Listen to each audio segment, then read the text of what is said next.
students, welcome back to my channel Commerce Nexus. I am Dr. Pooja Anand and I have 14 years experience in teaching. I am assistant professor. As per my last videos, I have recovered all the terms and subjects according to the exam. But now I will recover the topics according to the subjects. My next video will continue according to the one subject. I will focus on only one topics. When I will finish it, then I will move on the other topic. As per my last two videos, I have discussed about royalty. It means what is royalty, its features, and I have discussed about important terms regarding royalty. That is how many parties, short working, minimum rent, recoupment of minimum rent. But now I will explain analytical table, journal entries and their leisures and important terms. How would you cover the table and how can you make easily prepare the journal entries and the following accounts like royalty, short working and landlord. जैसे कि आपने देखा, मैंने पिछले videos में royalty की meaning, उसके features और short working, minimum rent, short working का रिक्रूटमेंट समझाया था. अब मैं उसके फर्दर नेक्स्ट मेथड को समझाऊंगी जो कि है एनालिटिकल टेबल, जर्नल एंट्रीज और लेजर्स, जिससे कि आप इजीली कैसे कैच कर सकते हैं न्यूमेरिकल को. तो ये आपके लिए काफ़ी बेनिफिशियल होगा मेरे इस वीडियो में. Now the topic is royalty and it's journal entry. तो सबसे पहले लोग देखते हैं कि कितनी पार्टीज होती है रॉयल्टी में. तो रॉयल्टी में 2 पार्टीज होती है और कभी कभी 3 भी हो सकती है जब सबलीज आता है. अदरवाइज 2 पार्टी रहती है. पहला है लैंडलॉर्ड और दूसरा है lessee. Landlord, who is landlord? तो landlord is the owner of asset. यानी कि लैंडलॉर्ड जो होता है वो एसेट का ओनर माना जाता है जो किसी दूसरे व्यक्ति को लीज पर देता है अपनी एसेट को यूज करने को. और वो व्यक्ति होता है लेसी. यानी कि lessee is the person who takes the asset on lease. तो ये है 2 पार्टीज. तो 2 पार्टीज में देखा जाए तो लेसी की जो एंट्रीज होती है, लेसी को जो पार्टी होती है उसी को मेन मानते हैं, उसी की एंट्रीज ज़्यादा इंपॉर्टेंट होती है और ज़्यादातर न्यूमेरिकल जो होते हैं वो लेसी का ही पूछता है. तो पहले हम लोग सबसे पहले देखेंगे journal entries in the books of Lesi. तो यहाँ पे सबसे पहले 3 केसेस में इसको बांटा गया है, केस 1, केस 2, केस 3. यानी कि रॉयल्टी को हम कंपेयर करेंगे मिनिमम रेंट से. पहले केस में रॉयल्टी मिनिमम रेंट से ज़्यादा मतलब कम होगी when royalty is less than minimum rent. दूसरे केस में जब रॉयल्टी मिनिमम रेंट को एक्सीड कर जाएगी और थर्ड केस में जब रॉयल्टी और मिनिमम रेंट बराबर होंगे. तो हम 3 केसेस निकालेंगे रॉयल्टी और मिनिमम रेंट को कंपेयर करके. तो पहला केस है हमारा when royalty is less than minimum rent. तो यहाँ पे रॉयल्टी जो है वो मिनिमम रेंट से कम है. तो जब रॉयल्टी मिनिमम रेंट से कम होती है तो उस पीरियड को हम शॉर्ट वर्किंग का पीरियड मानते हैं, यानी कि लॉस का पीरियड, क्योंकि यहाँ पे मिनिमम रेंट हैवी है रॉयल्टी के ऊपर. तो इसका हम शॉर्ट में फॉर्मूला देखा जाए तो SW is equal to MR minus R. SW का फुल फॉर्म होता है short working, MR means minimum rent, R means royalty. तो पहला केस है शॉर्ट वर्किंग का. तो यहाँ पे जो हमारी पहली रॉयल्टी है, मतलब जो पहली एंट्री है वो है when royalty is payable. Payable इसलिए लेंगे क्योंकि ये लेसी की बुक है. तो लेसी की बुक्स में रॉयल्टी पेबल होती है, जबकि लैंडलॉर्ड की बुक्स में वो रिसीवेबल हो जाती है क्योंकि वो लैंडलॉर्ड है, वो रिसीव करेगा. यहाँ पे क्योंकि पार्टी लेसी है तो वो पे करेगी. तो यहाँ पे रॉयल्टी जो होगी वो पेबल मानी जाएगी. तो पहली एंट्री हो जाएगी royalty account debit. Second is short working account debit to landlord account. Royalty एक देखा जाए तो नॉमिनल अकाउंट है, शॉर्ट वर्किंग भी एक नॉमिनल अकाउंट है और लैंडलॉर्ड जो है वो पर्सनल अकाउंट है. इस हिसाब से रॉयल्टी डेबिट होगी, शॉर्ट वर्किंग भी डेबिट होगा और लैंडलॉर्ड हो जाएगा क्रेडिट, क्योंकि all expenses and losses are debited. इस वजह से हम रॉयल्टी शॉर्ट वर्किंग को डेबिट कर देंगे और लैंडलॉर्ड को क्रेडिट कर देंगे. नेक्स्ट है when payment is made to landlord. Second step में हम लैंडलॉर्ड को पेमेंट देते हैं तो उसमें फिर लैंडलॉर्ड को पेमेंट जाएगा तो लैंडलॉर्ड हो जाएगा डेबिट. और क्योंकि हमारा रियल अकाउंट जा रहा है, कैश जा रहा है, तो बैंक और कैश हो जाएगा क्रेडिट। उसके बाद आते हैं लास्ट, क्योंकि रॉयल्टी एक नॉमिनल है तो इसलिए नॉमिनल अकाउंट होने की वजह से एंड में रॉयल्टी को ट्रांसफर कर दिया जाता है पीएल अकाउंट में। वैसे अनरिकवर्ड शॉर्ट वर्किंग भी होती है, लेकिन उसका ट्रीटमेंट हम उसके रिकूपमेंट मेथड से कवर करेंगे। तो यहाँ पे रॉयल्टी को एट द एंड हम ट्रांसफर कर देंगे पीएल अकाउंट में। तो एंट्री होगी PL account debit to royalty account. तो इस तरह से हमारी फर्स्ट केस की होती है 3 entries. Now the second case is when royalty is more than minimum rent, that is surplus. यानी कि जब रॉयल्टी एक्सीड कर जाती है मिनिमम रेंट को तो वो सरप्लस का केस बन जाता है। उस केस में रॉयल्टी ज़्यादा हो गई, मिनिमम रेंट कम हो गया और प्रॉफिट आया। तो इसको शॉर्ट में surplus is equal to R minus M R भी बोल सकते हैं, यानी कि रॉयल्टी माइनस मिनिमम रेंट। तो पहली एंट्री होगी व्हेन रॉयल्टी इज पेबल, क्योंकि अब शॉर्ट वर्किंग है नहीं तो सिर्फ रॉयल्टी ही पेबल होगी। और पहली एंट्री बनेगी royalty account debit to landlord account. फिर क्योंकि सरप्लस आया और जैसे कि मैंने आपको टाइप्स ऑफ रिकूपमेंट बताया था और ये भी बताया था कि शॉर्ट वर्किंग को रिकूप किया जाता है, यानी कि लैंडलॉर्ड लेसी को एक राइट देता है लॉस को रिकवर करने का, that is called recoupment of short working. क्योंकि ये सरप्लस का केस है और according to methods of recoupment, अगर किसी ईयर में रिकूपमेंट का मेथड आता है तो उस टाइम हम एंट्रीज का भी इस्तेमाल करेंगे। तो पहले हम लेंगे पेमेंट की एंट्री, जो कि लास्ट केस में थी, landlord account debit to cash और बैंक। थर्ड एंट्री हम लेंगे अगर हम रिकूपमेंट कर रहे हैं, कभी कभी ऐसा भी ईयर होगा जब हम रिकूपमेंट नहीं करेंगे तब ये एंट्री नहीं आएगी, तब सिंपल लैंडलॉर्ड की ही एंट्री रहेगी, पेमेंट की ही एंट्री रहेगी। तो जिस ईयर हम रिकूपमेंट लेंगे उस साल एंट्री हो जाएगी short working account debit to cash, और उस साल एंट्री हो जाएगी short working account debit to cash और बैंक, यानी कि हमने अपने लॉस की रिकवरी कर ली। इन्हीं दोनों एंट्रीज को हम ज्यादातर कंबाइन लेते हैं अगर पेमेंट भी हो रहा है और रिकूपमेंट भी हो रहा है। अगर रिकूपमेंट नहीं होगा तो हम सिर्फ पेमेंट वाली एंट्री लेंगे, और अगर दोनों एक साथ हो रहा होगा तो हम कंबाइंड एंट्री का इस्तेमाल करेंगे, जो कि सेकेंड और थर्ड की है।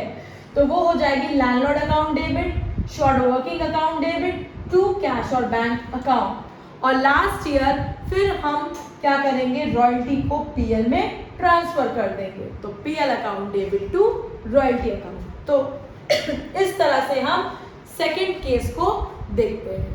Third case is when royalty is equal to minimum rent, यानी कि इस केस में रॉयल्टी और मिनिमम रेंट दोनों इक्वल हो जाएंगे। तो जब इक्वल हो जाएंगे तो यहाँ पे शॉर्ट वर्किंग भी नहीं होगा और सरप्लस भी नहीं होगा, तो हम सिंपल ट्रीटमेंट लेके चलेंगे। तो पहली एंट्री हो जाएगी व्हेन रॉयल्टी इज पेबल, तो royalty account debit to landlord, फिर हम लैंडलॉर्ड को पेमेंट दे देंगे, that is landlord account debit to cash और बैंक, और लास्ट में फिर हम रॉयल्टी को ट्रांसफर कर देंगे पीएल में, तो वो चली जाएगी PL account debit to royalty account. Now at the end, if in any year there is unrecovered short working, अगर किसी ईयर में unrecovered short working होती है और वो PL में ट्रांसफर हो जाती है according to recoupment methods, तो उस साल जो unrecovered short working होती है वो लास्ट एंट्री के साथ कंबाइन कर दी जाती है। तो ऐसा नहीं है कि वो थर्ड केस में ही हो, वो किसी भी केस में हो सकता है, किसी भी ईयर में हो सकता है कि जब शॉर्ट वर्किंग को राइट नहीं है रिकवर करने का और उसको पीएल में ट्रांसफर किए जा रहा है, तो हम थर्ड एंट्री को कंबाइंड एंट्री बना देंगे और इस तरह से उसको लेंगे PL account debit to royalty account to short working account unrecoup. तो इस तरह से इसका ट्रीटमेंट उन सालों में होगा जिन सालों में टेबल अनरिकवर्ड शॉर्ट वर्किंग को पीएल में शो करेगा, तो उस साल की लास्ट एंट्री ये बन जाएगी। तो ऐसा कोई तय नहीं है कि ये थर्ड में हो, फोर्थ में हो, किसी भी ईयर में ऐसा हो सकता है। तो इस तरह से हमारी जर्नल एंट्रीज होती है खत्म। आफ्टर जर्नल एंट्रीज अब हम देखेंगे कि कौन कौन से लेजर्स हैं या अकाउंट्स हैं जो प्रिपेयर किए जाते हैं लेसी की बुक्स में। तो लेसी की बुक्स में 3 अकाउंट प्रिपेयर किए जाते हैं। पहला है रॉयल्टी अकाउंट, दूसरा है लैंडलॉर्ड अकाउंट और तीसरा है शॉर्ट वर्किंग अकाउंट। तो हम जो जर्नल एंट्रीज बनाए थे उसी की पोस्टिंग हम लेजर्स के रूप में करते हैं। जैसा कि पहला है हमारा royalty account. Royalty account case 1 में, केस 1 हो, केस 2 हो, केस 3 हो, पहले रॉयल्टी डेबिट होती है, फिर वो पीएल में जा करके क्रेडिट हो जाती है। तो बस हम पोस्ट कर देंगे टू लैंडलॉर्ड अकाउंट, केस 1 हो बाय पीएल, केस 2 हो to landlord account by PL account, case 3 हो to landlord by PL account. तो इस तरह से हम रॉयल्टी अकाउंट को बनाते हैं, चाहे वो केस 1 हो, केस 2 हो, केस 3 हो, वो तीनों में ही सेम इफेक्ट दिखाएगी, क्योंकि रॉयल्टी पहले डेबिट होती है, वो क्रेडिट हो जाती है, यानी कि लास्ट में वो पीएल में ट्रांसफर कर दी जाती है। उसके बाद आते हैं लैंडलॉर्ड अकाउंट पे। तो लैंडलॉर्ड अकाउंट जो है वो हम केस वाइज पोस्टिंग करते हैं। जैसे कि हमारा केस 1 है हमारा शॉर्ट वर्किंग का। तो जब शॉर्ट वर्किंग का केस होता है तो पहली एंट्री होती है royalty account debit, short working account debit to landlord. तो उस हिसाब से हमने लिया by royalty account by short working account. दूसरी एंट्री हमने बनाई landlord account debit to cash और बैंक, यानी कि पेमेंट की। तो यहाँ पे हमने ले लिया टू कैश और बैंक। इस तरह से हमारा केस 1 सॉल्व हुआ। अब आते हैं केस 2। केस 2 है हमारा सरप्लस। केस 2 के सरप्लस में चाहे हम फुल रिकूपमेंट करें, चाहे हम पार्टली रिकूपमेंट करें, तो रिकूपमेंट हो रहा है तो यहाँ पे सिर्फ रॉयल्टी जो होगी वो हमारी डेबिट होगी, क्योंकि रॉयल्टी ज़्यादा है और मिनिमम रेंट जो है वो कम है, तो हमने रॉयल्टी को डेबिट कर दिया। और हमने कंबाइंड एंट्री से निकाला। जब हम रिकूपमेंट करेंगे तो मैंने आपको बताया था उसकी हमें कंबाइंड एंट्री करते हैं, तो पेमेंट की हो जाएगी टू कैश और बैंक, और शॉर्ट वर्किंग में हो जाएगा फुल रिकूपमेंट या पार्टली रिकूपमेंट। अगर हम फुल रिकूपमेंट कर रहे हैं तो कैश और बैंक में हम मिनिमम रेंट को देंगे, अगर हम पार्टली रिकूपमेंट कर रहे हैं तो हम कैश और बैंक में मिनिमम रेंट प्लस बचे हुए सरप्लस को भी देते हैं। नेक्स्ट आते हैं कि कभी कभी सरप्लस होने पर कोई रिकूपमेंट नहीं होता है, यानी कि शॉर्ट वर्किंग ऑलरेडी पहले ही कवर हो जाती है या नहीं होती है, तो हमारा सरप्लस बच जाता है। तो उस केस में कभी कभी हमको रिकूपमेंट नहीं करना होता है। तो जब रिकूपमेंट नहीं करना है तो हम simple by royalty account to cash और बैंक, यानी कि फुल सरप्लस के साथ मिनिमम रेंट को जोड़ करके हम लैंडलॉर्ड को पे कर देंगे, क्योंकि हमने सरप्लस का इस्तेमाल नहीं किया, क्योंकि हमें ज़रूरत नहीं है। फिर आते हैं केस 3। केस 3 में रॉयल्टी मिनिमम रेंट दोनों बराबर है, तो यहाँ पे भी सिंपल एंट्री हो जाएगी by royalty account to cash और बैंक, और इसमें हम सिंपल मिनिमम रेंट का इस्तेमाल करेंगे। अभी मैं आपको लैंडलॉर्ड के पेमेंट्स के बारे में लिखवा दूंगी, जिससे आपको क्लियर हो जाएगा, क्लैरिटी हो जाएगी कब लैंडलॉर्ड को क्या क्या देना होता है। अब आते हैं थर्ड लेजर यानी कि अकाउंट पे, जो कि है शॉर्ट वर्किंग। और शॉर्ट वर्किंग अकाउंट ही बना थोड़ा सा टिपिकल हो जाता है, लेकिन ऐसा भी टिपिकल नहीं। अगर हम एनालिटिकल टेबल को फॉलो करें तो शॉर्ट वर्किंग कभी भी गलत नहीं बताएगा। तो शॉर्ट वर्किंग जो होता है वो ज़रूरी नहीं जितने साल का हम टेबल बनाए उतने साल का ही अकाउंट बनाए। शॉर्ट वर्किंग कम पीरियड्स का भी बनाया जा सकता है। जैसे कि अगर हमको फर्स्ट 3 इयर्स में ही कहा गया कि आपको रिकूपमेंट करना है और उसके बाद कहीं आने वाले साल में कोई शॉर्ट वर्किंग आती है, तो ये लगातार भी बन सकता है, एक ईयर गैप करके भी बन सकता है, लेकिन ये ज़रूरी नहीं है कि जितने साल का टेबल हो उतने साल का ही शॉर्ट वर्किंग बने। तो शॉर्ट वर्किंग को बनाने के लिए हमको एकदम अच्छे से टेबल को फॉलो करना होता है, कि जो टेबल कह रहा है हम उसी को फॉलो करके इसको बनाएंगे। जैसे कि अगर केस 1 है तो केस 1 में देखा जाए कि शॉर्ट वर्किंग के पीरियड में शॉर्ट वर्किंग की सिर्फ एक ही एंट्री होती है और वो होती है debit, short working account debit to landlord. तो हमने शॉर्ट वर्किंग के पीरियड में लैंडलॉर्ड को डेबिट कर दिया, क्योंकि इसका कोई अदर ऑस्पेक्ट नहीं है तो हम इसको बैलेंस कर देंगे। तो बैलेंस को हम कैरी फॉरवर्ड कर देंगे, फिर हम जब लेके आएंगे नेक्स्ट ईयर के फर्स्ट डेट पे तो उसको ब्रॉड फॉरवर्ड कर देंगे। और फिर अगर उस सेकेंड पीरियड में हमारा सरप्लस आता है और हम रिकूपमेंट करते हैं तो हम वहाँ पे बाय लैंडलॉर्ड को लेंगे, उसको क्रेडिट कर देंगे। और अगर मान लीजिए कभी कभी हमको रिकूपमेंट करना पड़े और रिकूपमेंट के लिए सरप्लस अवेलेबल ना हो और हमारे पास दूसरा ही साल हो पीएल में ट्रांसफर करने का, तो अनरिकूप को पीएल में ट्रांसफर कर देंगे। अगर बैलेंस बचता है तो हम बैलेंस भी कर सकते हैं, फिर बैलेंस को लाके फिर थर्ड ईयर में पीएल में डाल सकते हैं। तो जैसा टेबल कहेगा वैसा ही हमको ट्रीटमेंट देना पड़ेगा, कि हमारा रिकूपमेंट का मेथड फर्स्ट ईयर्स है कि नेक्स्ट ईयर्स है कि लाइफ टाइम है। अगर लाइफ टाइम होगा तो शॉर्ट वर्किंग जो होती है वो ज़्यादातर short working account balance show करता है, लेकिन अगर फर्स्ट ईयर भी हो तो ज़्यादातर शॉर्ट वर्किंग अकाउंट क्लोज भी हो जाता है। तो शॉर्ट वर्किंग जो है वो पूरी तरह से टेबल पे डिपेंड करता है। इसको हम कहा जाए तो हम ऐसे नहीं बता सकते हैं, बस हमने केस वाइज आपको समझाया है। इसका ट्रीटमेंट टेबल के अकॉर्डिंग ही किया जाता है।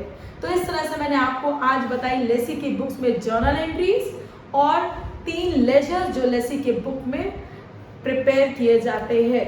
फिर जब मैं आपको नेक्स्ट वीडियो बनाऊंगी तो उसमें आपको मैं एनालिटिकल टेबल एक्सप्लेन करूंगी और कैसे चीज़ों को पकड़ा जाता है, लैंडलॉर्ड को क्या पेमेंट दिया जाता है, रिक्रूटमेंट कैसे करना चाहिए, ये सारी बातें मैं आपको नेक्स्ट वीडियो में शो करूंगी।